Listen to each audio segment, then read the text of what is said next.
Hello and welcome to Spiritual Astrology.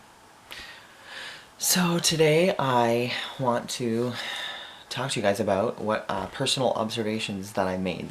I'm actually really excited about this video because I think for most of my life since I was like 5, I knew astrology was real. You know, I kind of had like a glimmer of kind of seeing how people are different, and I saw see, it was mostly in my mind that I saw that astrology was amazing and perfect, and the patterns in astrology were beautiful, kind of like a higher knowing and a divine light that I saw. It was like a religious experience in a sense that astrology itself kind of built the framework of my life. Basically, everything in my life there's a foundation in everyone's lives, like how we learn and how we grow up, and astrology is kind of like I was built on that foundation. Now, I studied astrology for a long time. For years I looked at sun signs, and for most of my life I knew about sun signs. Actually, like, even when I knew about moon signs and rising signs, I still just only asked people what day they were born, and not the year. I didn't look into that. It's really interesting because I did one thing at a time. Like, for years and years I looked at sun signs. For years I looked at moon.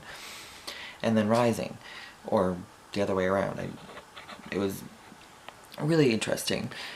And then, after kind of like being obsessed with astrology, I moved to a new city, I went to school, I went to university, and I just thought, well, first of all, my first year, no one really liked me. Like, I kind of told people I liked astrology. And I kind of went through this phase because my whole life, for 20 years, literally, I met no one that knew anything about astrology.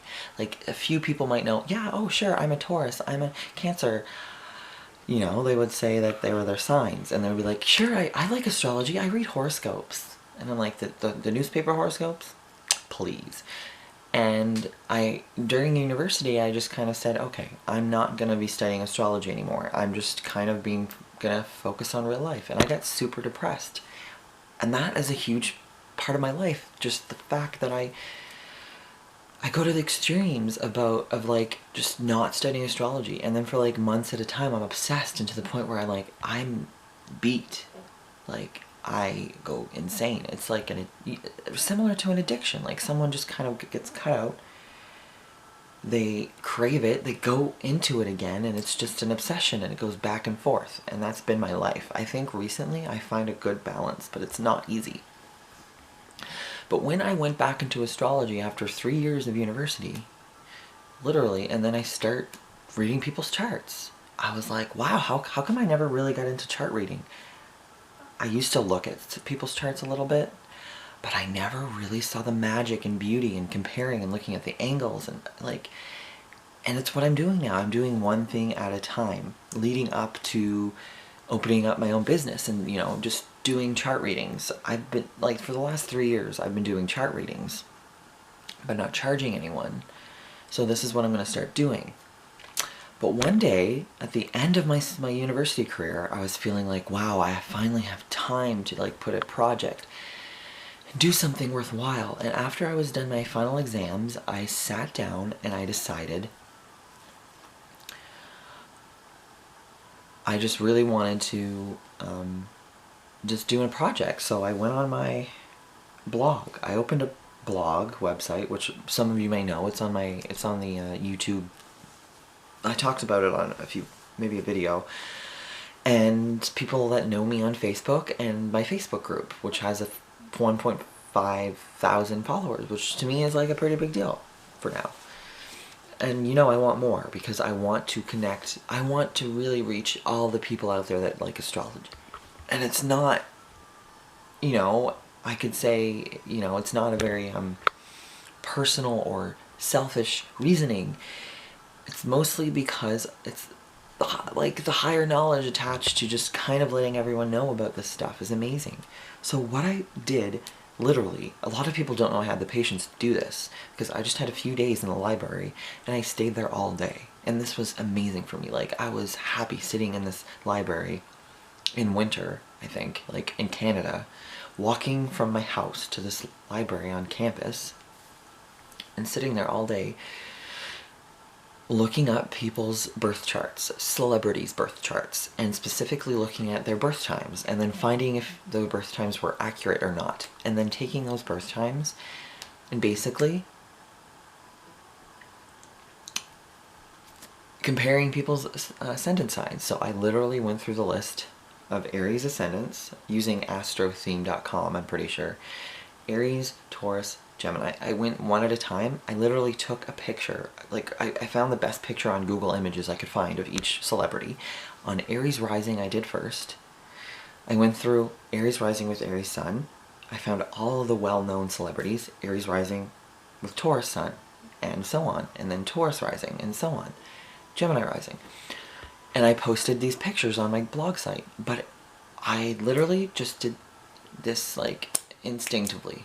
I just did it on impulse, and that's my intuitive aspect of my personality that I use when I study astrology and when I look at people's charts and when I guess someone's sign.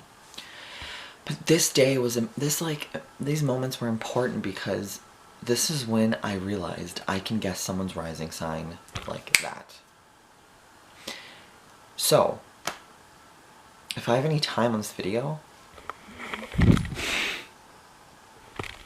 so it's like 6 minutes and a half already, I'm just going to explain to you guys the rising signs, and how you guys can recognize them. And this is just based on my knowledge without having the background. Like, because I've played with this myself. You know, maybe not in a scientific way, but basically I met someone, I analyzed them without knowing their birthdays. And this is something that I'm trying to do now because it's a better way to learn astrology. Look at someone on a blank slate.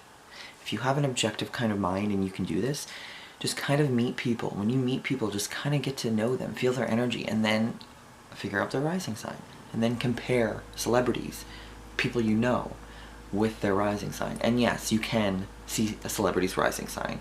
And then someone might be like, no, theoretically, you should only be able to see their midheaven because that's just how they are in, like, the limelight.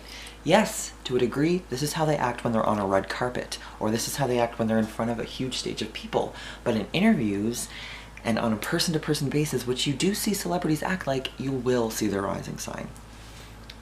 And I'm going to write a book about all these different theories, because you see someone's sun sign, an actor, say like a prominent actor, you see their sun sign way more when they're acting. Now just look into this if you want, like, if you will. Someone, celebrity acting, and you will see their sun sign. It'll be in the character and the role of who they're playing. Because an actor, like, I feel like people were born to be actors, because the actor is literally, in your life, you're trying to grasp your sun sign. When someone is acting, they are literally on a spiritual journey to play the role of their sun sign. Because on a day-to-day basis, we actually play out our rising sign, for the most part, and our moon sign when we're comfortable. But most of the time, we see life through a rising sign. And if our sun sign is not easily accessible, an actor will act it out. So this is why people are like, I don't understand, shouldn't actors' sun signs be in the first house because it would be easy to act like? No, because it's hard to grasp sometimes. Those actors that can't grasp their sun sign. So the rising sign is always noticeable in the shape of your face. It's just this aura around you. You can't really describe. So as my Gemini moon goes on, I'm really trying to focus here. For Aries rising, let's start out with Aries. You will basically, okay, I don't know many Aries rising in person, but the first person that comes to mind as a celebrity is Jared Leto.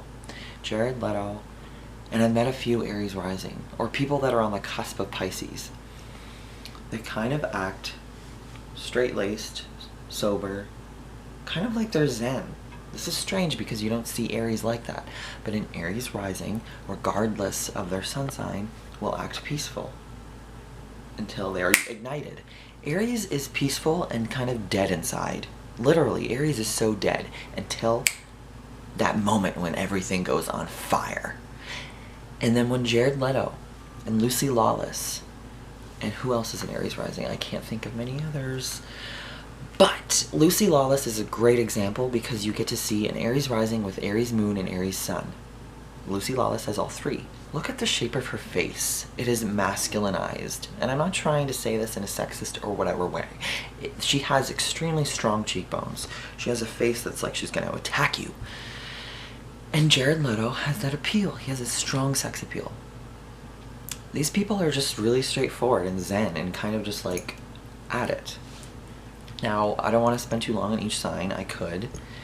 They're determined people, basically. Now, move on to Taurus rising. Now, what I like to think of Taurus rising when I just look at the celebrities that I know, and I've dated a few Taurus risings, as a Capricorn sun, I think that's where we connected. I mean, one of them was a Pisces, but anyway. And the Pisces sun with the Taurus rising would add someone more glamorous, and it would make them quite, you know, Venusian, Venus power. But Taurus rising, regardless of your sun or moon sign, makes you kind of just like, just at peace. It's like, I'm chill. And these people will have the most adorable smirks. And I want to say smile, but no, smirk. They will be like, everywhere they, like, just they don't have resting bitch face.